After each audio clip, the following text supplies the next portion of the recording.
50대 본격적으로 노화가 시작되는 첫 번째 신체 부위는 어디일까? 여러분 혹시 이런 경험 없으십니까? 아침에 일어났는데 무릎이 뻣뻣하다. 예전엔 10층도 거뜬히 걸어 올랐는데 요즘은 3층만 올라가도 숨이 턱 막힌다. 이거 다 운동 안 해서 그래라고 생각하셨죠? 그런데 아닙니다. 이건 단순한 체력 저하가 아닙니다. 여기에서 가장 먼저 노화가 시작된다는 신호일 수 있습니다. 오늘 영상 지금까지 보셨던 어떤 건강 콘텐츠보다 강력하게 경고해드립니다. 왜냐? 50대 이후 우리 몸의 노화 시작점을 정확히 알아야 그 부위를 지키는 게 결국 건강 수명을 늘리는 첫걸음이기 때문입니다. 자, 그럼 질문 드립니다. 50대 본격적으로 노화가 가장 먼저 시작되는 신체 부위는 어디일까요? 심장일까요? 간? 뇌? 관절? 정답은 바로 근육, 특히 다리 근육입니다. 지금부터 중요한 이야기 드립니다. 사람의 몸은 30대부터 근육량이 조금씩 줄기 시작합니다. 하지만 50대가 되면 이 속도가 급격하게 빨라집니다. 실제 논문에 따르면 50세 이후 매년 약 1~2%씩 근육이 감소하고 60대 중반부터는 최대 근력의 30에서 40%까지 사라진다고 합니다. 특히 다리 근육, 정확히는 허벅지 근육부터 빠르게 줄어듭니다. 왜 그럴까요? 우리 몸은 중력을 견디며 살고 있습니다. 서 있고 걷고 계단을 오르는 모든 행위는 전부 하체, 특히 허벅지 근육에 힘이 받쳐줘야 가능한데 이 근육들이 나이 들며 서서히 꺼지는 겁니다. 실제 사례 하나 말씀드릴까요? 63세 직장인 남성 김진만 씨, 직장생활 내내 건강검진 정상 판정을 받아왔습니다. 술도 절제하고 당뇨도 없고 혈압도 정상이었습니다. 그런데 65세 되던 해 갑작스럽게 화장실에서 미끄러져 골절되었습니다. 이후로는 뼈는 붙었지만 다시 예전처럼 힘차게 걷지 못했습니다. 그 원인은 의외였습니다. 근육량 부족. 허벅지 근력이 급격히 떨어진 상태에서 몸의 균형을 잃으면서 큰 사고가 발생한 것이었습니다. 병원에선 이렇게 말했습니다. 이 나이에 골절은 끝입니다. 그전에는 잡아야 해요. 이쯤 되면 여러분 궁금하실 겁니다. 왜 다리 근육부터 노화가 시작되느냐? 그건 혈류순환, 호르몬, 생활습관 모두가 다리 근육과 직결되기 때문입니다. 하체는 몸 전체 근육의 60% 이상을 차지하고 이 근육이 줄어들면 혈당 조절, 심장 기능, 체온 유지, 그리고 남성 호르몬 생성까지 모두 떨어지게 됩니다. 말 그대로 근육이 무너지면 전신이 무너지는 거죠. 다음으로 다리 근육이 빠지면 나타나는 초기 증상에 대해 말씀드리겠습니다. 1. 계단을 오르기 힘들다. 2. 앉았다 일어날 때 휘청거린다. 3. 평지에서도 발을 질질 끈다. 4. 걸을 때 종아리가 자주 당긴다. 5. 오래 서 있으면 허리가 아프다.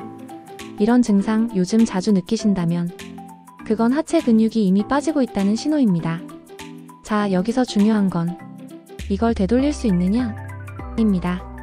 결론부터 말씀드리면 지금이라도 시작하면 회복됩니다. 근육은 우리 몸에서 유일하게 나이와 상관없이 회복 가능한 조직입니다. 실제로 70대 노인이 스쿼트를 3개월 꾸준히 했더니 허벅지 근육량이 15%나 증가했다는 연구도 있습니다. 그리고 그 이후 그분의 혈압과 당 수치도 안정됐고 수면의 질이 눈에 띄게 좋아졌다고 합니다.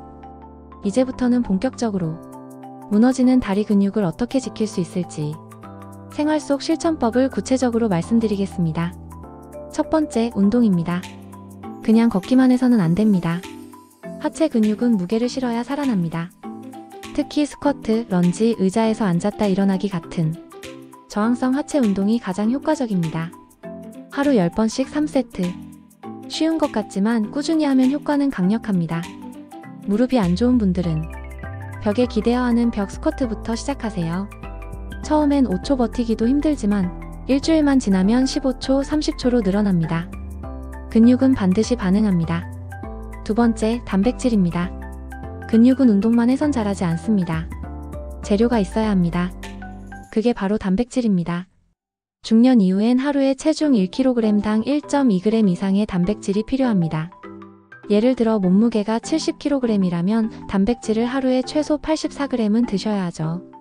달걀, 생선, 닭가슴살, 두부, 콩, 우유 등 자연식에서 골고루 섭취하세요. 만약 식사량이 부족하다면 의사 상담 후 단백질 보충제를 고려하셔도 됩니다. 세 번째, 비타민 D와 오메가3입니다.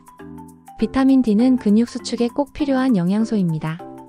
햇볕 쬐는 시간이 줄어드는 50대 이후엔 결핍되기 쉽습니다. 또한 오메가3는 근육 염증을 줄이고 회복을 도와주는 성분입니다. 연어, 고등어, 들기름 등을 꾸준히 섭취하세요. 네 번째, 술입니다. 술을 끊기 어려운 분이라면 최소한 운동 후 음주는 반드시 피해야 합니다. 운동 후 2~3시간 내 음주는 근육 합성을 거의 제로 수준으로 떨어뜨립니다. 게다가 술은 단백질 흡수까지 방해하죠. 운동한 뒤 술 마시겠다는 건 말 그대로 물고기 잡아서 다시 놓아주는 꼴입니다. 다섯 번째, 무리한 다이어트는 금물입니다. 근육은 체중 감량 시 가장 먼저 빠지는 조직입니다. 특히 탄수화물을 극단적으로 제한하는 저탄고지 식단은 중년 남성에게 근육 손실을 크게 유발할 수 있습니다. 체중보다 중요한 건 체형입니다. 허벅지에 탄력이 살아나는 걸 목표로 하세요. 여섯 번째, 매일 걷는 것보다 중요한 건 균형 훈련입니다. 나이가 들면 뇌와 신경이 다리와의 연결을 잃습니다. 그래서 자꾸 휘청거리고 중심을 못 잡습니다. 눈을 감고 한 발 서기, 계단을 오르내릴 때 한 발씩 무게 옮기기, 이런 훈련들이 낙상을 막고 뇌신경 회로까지 활성화시킵니다. 이 모든 훈련의 목적은 단 하나. 70세, 80세가 되어도 스스로 화장실을 갈 수 있는 몸, 걷는 속도가 느려지지 않는 삶을 만들기 위함입니다. 이제 마무리하겠습니다. 50대에 가장 먼저 노화가 시작되는 부위는 다리 근육입니다. 이걸 지키는 사람과 놓치는 사람의 차이는 60대 이후 자립적인 삶이 가능하냐 아니냐를 나눕니다. 하체 근육은 수명을 연장시키는 생명의 근육입니다. 지금 바로 스쿼트 10번부터 시작해보세요. 시청해주셔서 감사합니다. 오늘의 영상이 도움되셨다면 좋아요와 구독, 알람 설정 부탁드립니다. 오늘도 건강한 하루 보내세요. 감사합니다.